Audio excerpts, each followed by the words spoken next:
Cashflow Diary Podcast, Episode 5. Congratulations, you showed up. Give yourself a high five in celebration of your success. Welcome to the Cashflow Diary, where new and experienced investors come to take confident action towards their goals. Your host is a family man, a real estate entrepreneur, investor, coach, and instructor. As a master facilitator of Robert Kiyosaki's Cashflow 101 game, he's inspired many to begin their journey into creating cash flow for themselves and their family. And now, here he is to offer you the tools required to earn the income desired. Your cash flow coach, Jay Massey. Hello, everyone. Jay Massey here. Glad that you have tuned in for one more episode of the Cashflow Diary Podcast. If you have not already listened to the first episode, make sure you do so that you understand the format of the show. More importantly, what we have available for you, known as Cashflow Foundation. It's a free course that teaches you the information on how to never need a job again. Most importantly, how to go out there to create cash flow for yourself and what those most important steps are. There are so many steps necessary inside that process, and I believe that there are dare I say, at least two that many entrepreneurs skip, and I went through the process of documenting that and making that Cash Flow Foundation course available for you for free so that you can get started on your journey. When you get to the website, you may find that you just need to place your name and info in the list to make sure that you are notified, because it may not be up by the time you listen to this particular episode. But if it is, great, then you already know what you need to do when you get there. If not, make sure your name's on the list so that we can get in contact with you, or just send you a quick email when the courses are completely available, edited, and all that other stuff. I'm calling you, or shall I say, talking to you today from the great city of Chicago. I do normally live in Orange County, California, and that's where I typically am broadcasting from.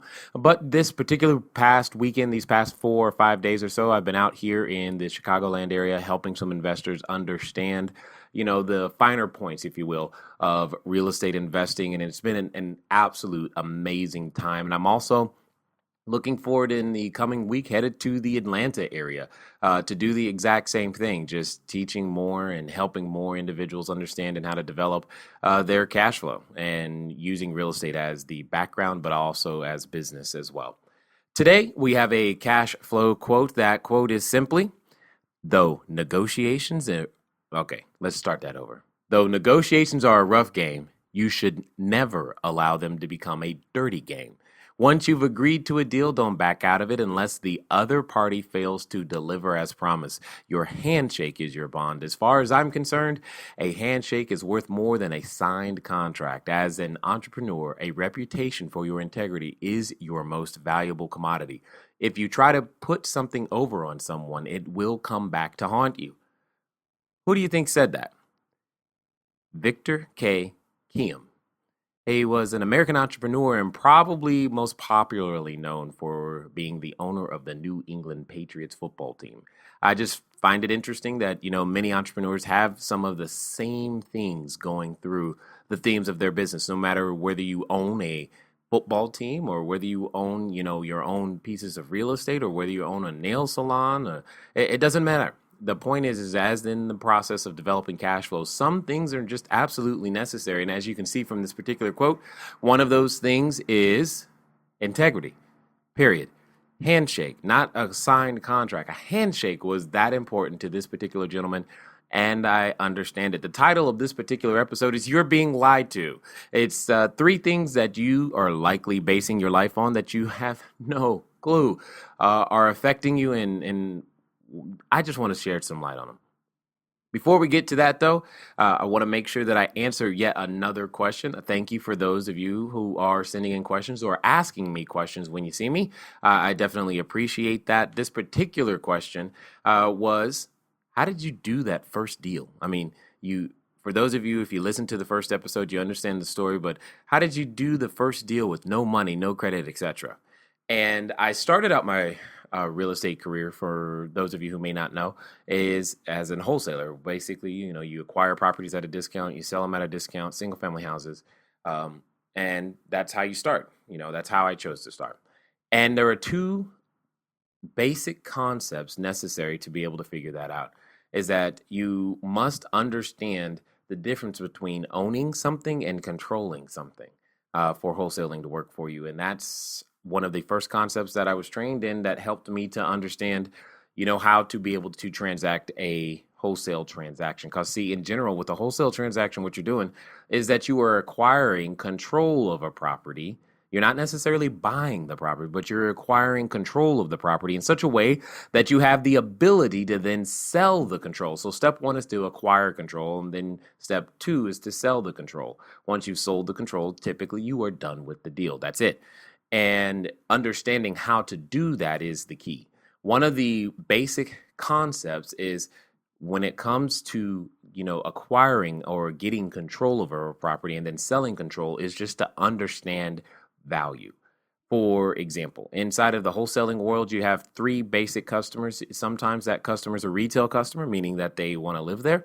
Sometimes that customer is a fix and flipper, meaning that they want to add some value to it and flip it real fast for some additional equity in terms of for them. And sometimes your customers just buy and hold. They're looking for some additional cash flow, etc. And you've got to understand how to describe value to each of those customers because they're all looking for something different. And when you do so, you can then sell your control of that particular piece of property to someone else. That's it. And that's pretty much how I did the first deal. Very specifically, it was a subject to transaction. Or actually, sorry, no. My very first deal was a subject to transaction. The first wholesale transaction was just understanding how to get control over the property. We negotiated some seller financing to help make it easier for the end buyer to actually buy the property. We had a small down payment. I had a little bit of fee. And then what ends up happening is that the person on the other end, they pay the fee plus the down payment and the closing costs, and they end up with the property and I end up with a small little fee. At that time, it was about $2,000 was the small little fee. And in the first times I was doing, wholesale transactions, it's been said that you can do them quickly. I don't know if you define 72 hours as quickly, but that was typically the situation for myself. And the first time I did like 11 of them in less than a 7-day period. And it was kind of exciting to be able to do that. And so that in and of itself is a brief overview on how I began my real estate career using wholesaling as the key to make all those types of things happen. The first part that I want to talk about when I said you're being lied to has to do with a very popular subject these days. It's called retirement and just trying to understand, what that concept is and how it is affecting you. First and foremost, retirement in and of itself is a relatively new concept. Think about it. It wasn't that long ago before people just died. They didn't really live that long to be able to consider themselves retired, or if they did, they had a very large family, larger family living on a farm or some other type of business, etc. You knew that you had enough kids that would take care of you in your old age. That's kind of how that worked. That's not necessarily the case these days. However, the concept of retirement, I say, is still relatively new. It's less than 100 years old, if you think about it, because it's something that, did not used to exist. There was never the thought process that you would stop working and somehow money would come in and you would be able to use that money to travel around the world and take care of you and all these types of things.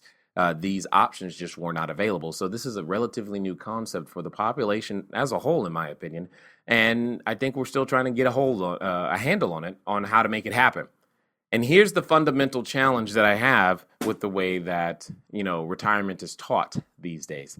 We're taught that you have to go out there and save a whole big pile of cash. Okay, so let me give you some numerical examples.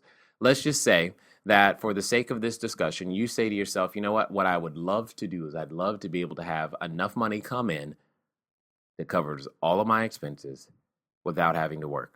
That's the definition of retirement we're going to use. So if you can do that, does that require a pile of money? Well, what's typically taught, having been a financial planner myself, what's typically taught is, you got to save, $500, $1,000, $2,000, $2,500 a month. So that you reach some, large number, let's call it $1 million, $2 million, or $3.4 million. You got to reach some large number. And that large number, which is dependent upon how large your number is dependent upon two things. One, the level of lifestyle you plan to use or live. Two, the amount of interest rate that you believe you are able to obtain on that pile of cash. And I guess it's actually dependent on three things, or kind of four: the whole thing of inflation and taxes as well, how you're going to manage that. You got to manage these variables, many of which are completely outside of your control. Uh, and you're trying to make a plan based on that and some pile of cash. So here's the first challenge. We are told, and in fact, there are even commercials these days that say, "Hey, what's your number?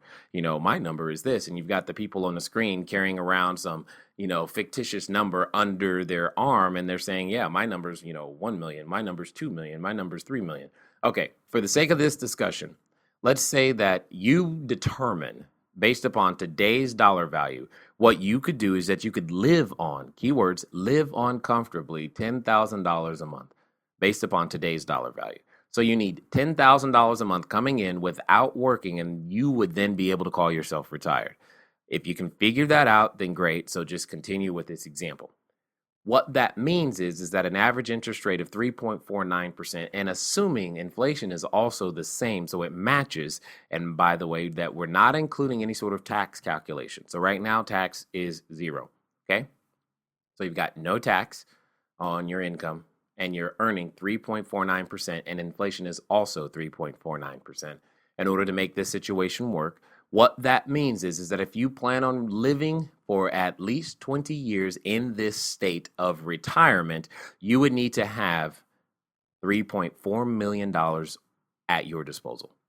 $3.4 million would need to be earning at least 3.49% interest. Inflation would need to stay static, and you would have to have no income tax. And then therefore, for 20 years, you have a shot at earning, that particular amount of money on a monthly basis. Well, a couple of challenges with this, in my opinion. The first is that the average American family has no shot at even earning before taxes gross dollar amount of $3.4 million. The second is that inflation isn't going to stay static, and some might even argue that it's actually well above 3.49%. I know I definitely would argue that. And then we always have the pesky income tax issue. So that's a challenge. These are all challenges that we all face. And we put our hope in getting to some particular number. And if we get to that number, then we're done. But the key is that number is not enough.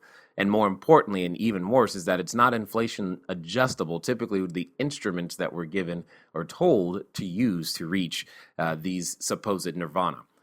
Here's what I think is the solution. We all must become better at using and owning and controlling streams of cash. For example, if you had something, anything that could produce $10,000 a month coming in without you working, you could consider yourself retired, regardless of the amount of money that you have saved up. So what does that mean? That means at the beginning of this month, $10,000 hits your bank account. You spend it, and you can even spend it all. But at the beginning of next month, another $10,000 comes in. You spent all month spending money, and then at the end of the month, or at the beginning of the next month, another $10,000 comes in. Could you figure that out, regardless of your bank balance? I think the answer for most people is yes. And if not, do you say $10,000 isn't enough? That's okay. But if you are taught a process, you could take that $10,000 and make it any number of thousands of dollars that you needed per month.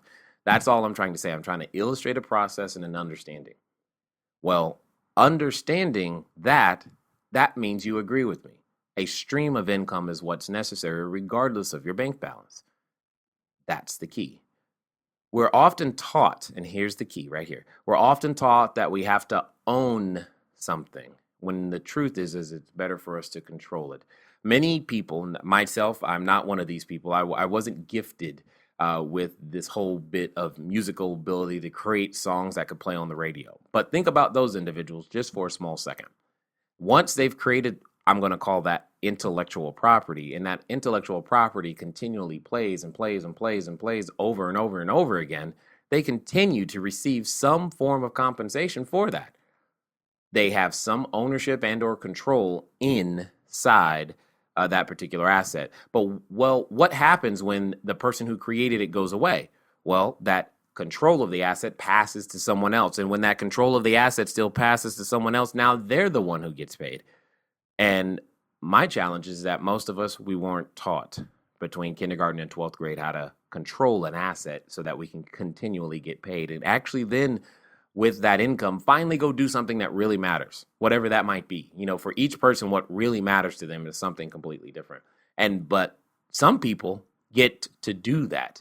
It's just that you and I often aren't taught and often aren't the ones who get to do it.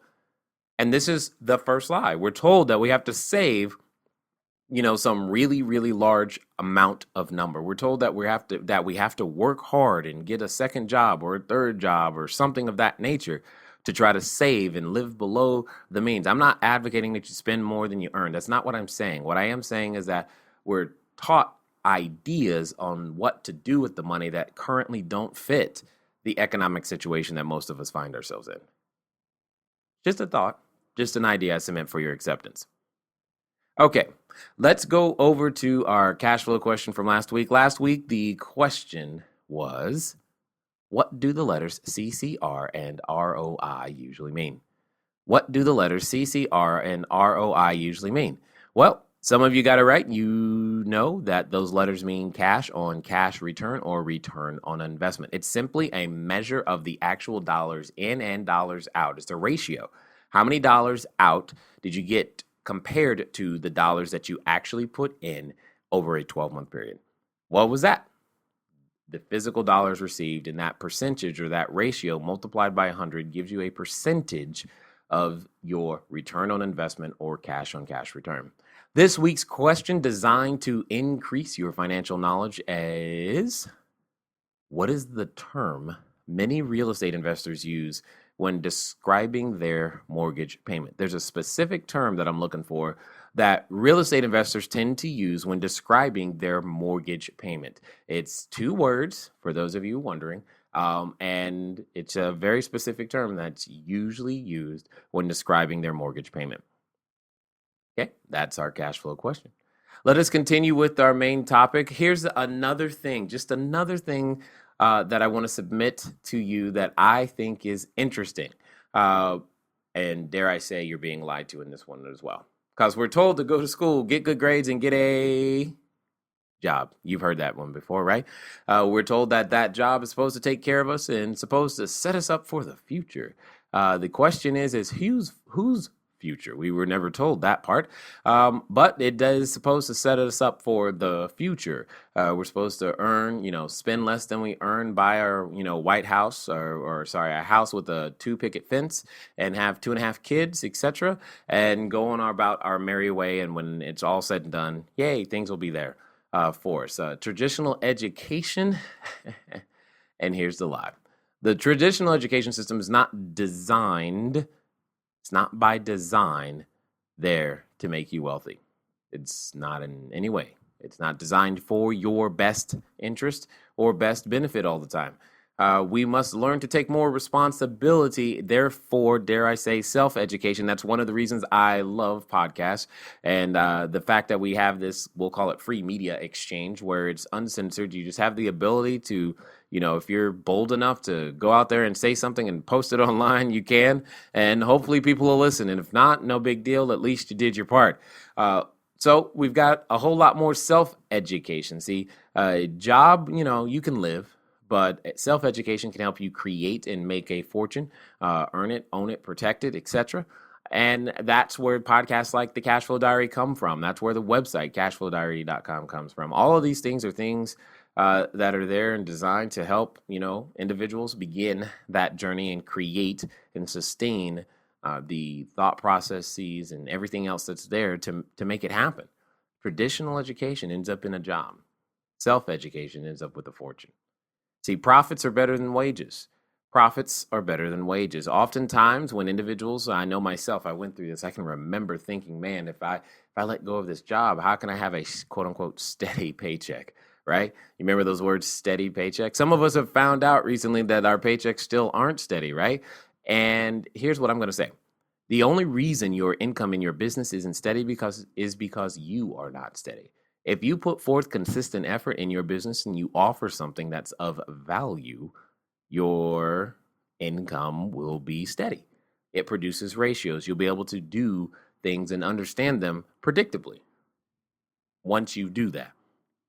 For example, if no matter how many, let's say, how many times you're out there prospecting or how many times you have, units, say you have, 10 or 15, rental properties, right? Over the course of a year, there's a certain percentage of them that's going to produce some vacancy. Well, that vacancy is a number that you can get used to understanding. And then once you get used to understanding, so long as you continue to consistently enforce quality control measures, what you end up with is a predictable stream of income, a baseline and a top line, and you've got, some delta in between. You could say, hey, predictably, I know that this much is least will come in, at least, barring some huge natural disaster or something of that nature. You can do that. And you can then therefore produce consistent returns. Well, all right, maybe it's not real estate. Maybe it's your own personal business. You can say, well, if I do this many prospecting calls, if I do this many presentations, if I invite this many investors into my deal, or if I look at or write this many offers, or if I fix and flip this many houses, or if I sell this many units, you get the idea where I'm going. At some point, so long as you stay consistent, you have the ability to have consistent income. And then as you grow, what you do is you develop systems around the things that you would need to do so that you physically don't have to continue to do them. And then that even makes your business more consistent because now it's a system that's dependent on more than just you. This is part of the process and part of the reason why the Cashflow Foundation course was created, is to help you begin to put that system in place. So that you could use it to develop any sort of business that you wanted to. Remember, profits are better than wages. I believe it was the late, great Jim Rohn who taught me that one. Here's another one that I find that's interesting, is that through the process of traditional education, we're told to wait your turn. Could you imagine if there was I'm just going to make something up. Say there was 100 single-family houses available. There were no money down and the loans were free. You could, so you didn't have to worry about credit. You didn't have to worry about anything. And there's like 200 people all there.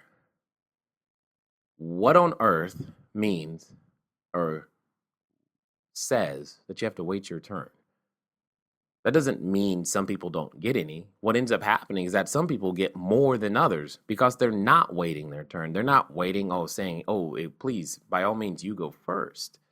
I find it interesting. Now, I'm not saying I'm not advocating any sort of anarchy, but what I am saying is we don't have to necessarily wait your turn, or more importantly, wait for permission to finally become the individuals that you are inside. What are you waiting on? Do you need a blessing? Do you need someone to say, okay, now you can go be your best self? Okay, here we go. Are you ready? You can now go be your best self. What I want you to do is spend the rest of today introducing your new self to all of your same friends so that they can get to know this new you. All right. But this new you, it doesn't wait. It takes action. It moves at the speed of instruction, and it makes sure that things happen in such a way that they are a benefit for everybody. Once you've done one deal, you do a second. Once you've acquired one customer, you go get a second. You don't have to wait. You go and help as many people as you possibly can as quickly. Here's another piece. Going through the traditional education system, you also learn, hey, don't make mistakes. In fact, you're rewarded for not making mistakes. And the first thing that's going to happen to you when you start a business is you're going to make a mistake. And in school, when you made a mistake, you got an F and you were told, ooh, don't do that. In fact, you were rewarded. The less mistakes you made, the better your grade, period. You weren't rewarded for taking risks or even applying your intuition in any way, shape, or form. Therefore, you just did it the way everyone else did it. And since it worked and they got a good grade and didn't get in trouble, I will strive to do that. And if you couldn't make it or couldn't hack it, you were somehow called a failure, which doesn't feel good. What's interesting, though, is that when you go down the self-education path, one of the things that makes you valuable is your willingness to make mistakes. There have been transactions out there where I've lost money, and some of those transactions, that's when I've learned the most. That's when I've understood more. That's when I was like, oh, that's what that means. I didn't understand that that was important. And one lesson I learned from that I will share with you is that one of my investors specifically said to me, and I was floored because it was a couple years ago, and I was like, wow, I can't believe the way he thinks. He said, you know what? I would invest with you again because now you're a safer bet. I wasn't thinking that way. I was thinking, oh my God, I made a mistake. Did you not hear what I just said? I mean, all this stuff went wrong. And his perspective was, nah, you're safer. You won't do that twice. I was like, you're definitely right about that. Definitely right about that. So just some ideas that I wanted to submit to you so that you could see, various ways that I felt that, we're lied to. Because in that process of being lied to, we base our life on these things. We base our life centered around these principles and these concepts that somehow we're supposed to build a stable life upon, but we can't. Simply because we're in a situation to where we're laboring under the wrong kind of knowledge. We have no clue. We're laboring under the wrong kind of knowledge. And we need to learn how to labor under correct knowledge. Labor under correct knowledge. We're developing your luck. If you look at the first letters of what I just said, you'll understand what I mean. We're developing your luck. And the more I labor under correct knowledge, the luckier I get. So, final comment today, just remember this. What you don't know can, is, and always has hurt you.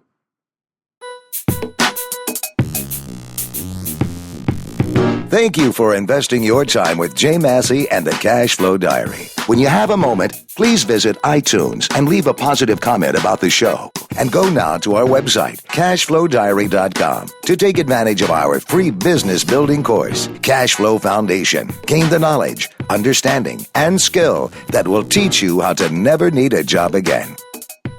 Until next time.